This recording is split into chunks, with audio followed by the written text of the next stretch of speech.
हरे कृष्णा, राधे राधे।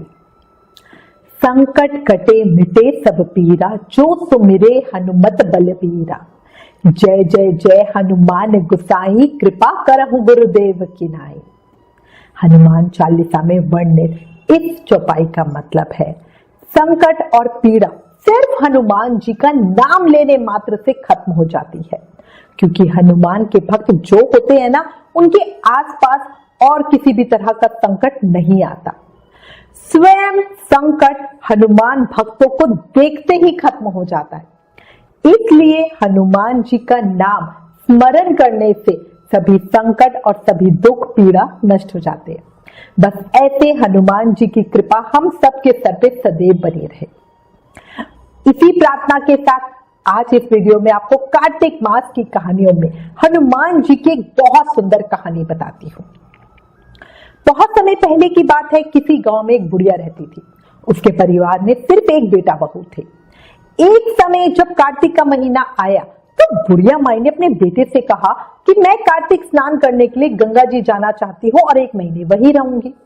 बेटे को माँ की चिंता थी। उसने अपनी पत्नी से कहा कि माँ के लिए 30 लड्डू बना के दे दो ताकि वो रोज पूजा पाठ करने के बाद कुछ खा सके। अब जो बहू थी ना, वो थोड़ा सा गुस्सा चिड़चिड़ स्वभाव की थी। सारा घर का काम उसके सर पे था, फिर इतने सारे लड्डू बना दो, ये सोचकर बहू को थोड़ा सा गुस्सा आ रहा था। पर फिर भी क्या करती, कुछ कह तो सकती नहीं थी। उसने गुस्से में ही आके जैसे तैसे लड्डू बनाकर दे दिए। अब बुढ़िया माई हमारी भोली भाली थी, भक्तों को इतनी जल्दी गुस्सा नहीं आता। वो लड्डू लेकर कार्तिक स्नान के लिए घर से निकल गई। गंगा जी के किनारे पहुंची और वहीं किनारे पर एक झोपड़ी बनाकर रहने लगी।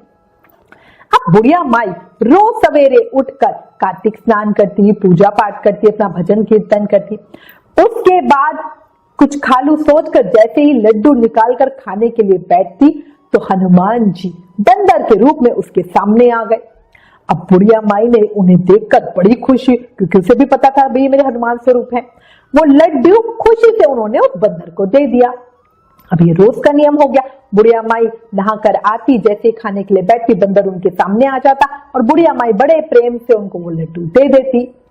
धीरे धीरे इसी तरह करते हुए पूरा महीना बीता और सभी 30 लड्डू हनुमान जी बंदर के रूप में आके खा गए। कार्तिक का महीना समाप्त होने पर बुढ़िया वापस जाने को तैयार हुई तो हनुमान जी साक्षात उनके सामने प्रकट हो गए और उन्होंने बुढ़िया को उस कुटिया की जगह पर एक आलीशान महल बनवा दिया। अब बुढ़िया का पूरा महल धन दौलत से भरा हुआ था। बुढ़िया माई की काया निरोगी हो गई थी। अन्न के भंडार महल पूरा भरा हुआ था। जिसने देखा सुना वो देखता ही रह गया। बुढ़िया माई भी बहुत खुश थी और बड़े धूमधाम से अपने बेटे के पास वापस गई। अब बुढ़िया को इतना धनी देख के उसकी बहू को बड़ी जलन हुई। उसने मन ही मन में कहा कि अगले कार्तिक में अपनी माँ को कार्तिक स्नान के लिए भेजूंगी। बुढ़िया माई की खुशी में पूरा साल निकल गया। फिर से कार्तिक का महीना आया। एक बार कार्तिक आने पर उस बुढ़िया माई की बहू ने अपनी माँ को कार्तिक स्नान करने के लिए कहा। पहले तो माँ ने बहुत आनाकानी करी, पर जब धन दौलत मिलने की लालच की बात सुनी ना, तो उसने कार्तिक स्नान का मन बना लिया। अब बहू ने अपनी माँ को पूरे 30 लड्डू, वो भी बहुत सारा मेवा मिष्ठान डालकर बनाकर दिए। खूब धूम से माँ को गंगा जी तक छोड़ने गई। वहां उसकी कुटिया बनवा कर सारा इंतजाम बढ़िया करवा के उसको दिया। अब उसकी माँ वहीं रह गई, बाकी सब वापस आ गए। अब पहले ही दिन उसकी माँ कार्तिक स्नान के लिए गई। जैसे तैसे स्नान किया, क्योंकि पानी बहुत ठंडा था, उसका तो नहाने का मन ही नहीं था। स्नान करके जल्दी से कुटिया में वापस आई। कोई पूजा पाठ कुछ नहीं और झट से अपना लड्डू खाने के लिए निकाला। तभी वहां पे हनुमान जी बंदर का रूप धर के उसके सामने आके बैठ गए। अब ये देखकर उस जो बहू की माँ थी उसे बड़ा गुस्सा आया और उसने एक पत्थर उठाया और बंदर की तरफ दे मारा। बंदर भाग गया और बोली, इस लड्डू से तो मेरा पेट भरेगा नहीं और तुझे मैं पहले लड्डू दे दूं, चल भाग यहाँ से, लड्डू नहीं है मेरे पास। अब बहू की माँ का रोज का यही नियम था। जैसे तैसे स्नान करती, कभी ब्रह्म मुहूर्त में करती, कभी लेट करती और कोई पूजा पाठ नहीं करती, फट से आके अपनी झोपड़ी में लड्डू खाने लगती। हनुमान जी बंदर के रूप में आते, उन्हें पत्थर मारकर भगा देती। उनका रोज का यही था और 30 दिनों तक यही क्रम चलता रहा।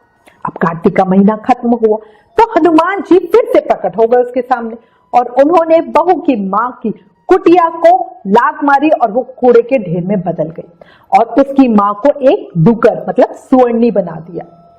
उधर कार्तिक का महीना समाप्त होता देखकर बहू अपने पति के पीछे पड़ गई कि जाओ भाई, कार्तिक का महीना खत्म हो गया, मेरी मां को लेकर आओ। अब गाजे बाजे के साथ उसने अपने पति को भेजा। अब जो उसका पति था अपनी सास को लेने के लिए चल पड़ा। वहां जाकर उसने देखा कि जहां पे कुटिया बनाई थी वहां पे तो कूड़े का ढेर लगा हुआ और कुटिया तो है नहीं। उस जगह पर जो उसकी सास है वो डूकर बनकर बैठी हुई है, तो उसे बड़ा आश्चर्य हुआ। उसने लोगों से पूछा तो सबने कहा कि भाई ये जो डुकर है यही तो है वो जो बुढ़िया यहाँ पे नहाने आई थी। अब उसने अपनी पत्नी और मां को इस घटना की खबर पहुंचवाई। खबर सुनते ही उसकी पत्नी और मां उसी जगह पे वापस आए। अब सब मिलकर हनुमान जी से प्रार्थना करने लगे। तभी हनुमान जी प्रकट हुए और लड़के से बोले, बेटा तुम्हारी मां ने सच्चे मन से कार्तिक का स्नान किया और पूजा पाठ किया, इसलिए ही तुम्हारी मां पर कार्तिक देव का आशीर्वाद बरसा। लेकिन तुम्हारी सास ने पापी मन से ये काम किया और लालच में किया। कार्तिक महीने में बेटी के घर का अन्न खाया, इसलिए कार्तिक देवता इससे नाराज हुए और ये डूकर बन गई। हे कार्तिक के देव, जैसे आप लड़के की मां पर बरसे वैसे ही आप इस कहानी को कहते सुनते हुकारा भरते सब पर बरसना, सब पर अपनी कृपा बनाए रखना। बोलो कार्तिक के देव की जय, विष्णु भगवान की जय, हनुमान जी महाराज की जय, दीन बंधु दीनानाथ की जय। अंत में 2 लाइनों से खत्म करूंगी। क्यों डरता है दुखों से बंदे, क्यों डरता है दुखों से बंदे, ले अंजनी पुत्र का नाम, काज तेरे पूर्ण होंगे, ले हृदय से हनुमान जी का नाम। बोलो हनुमान जी महाराज की जय।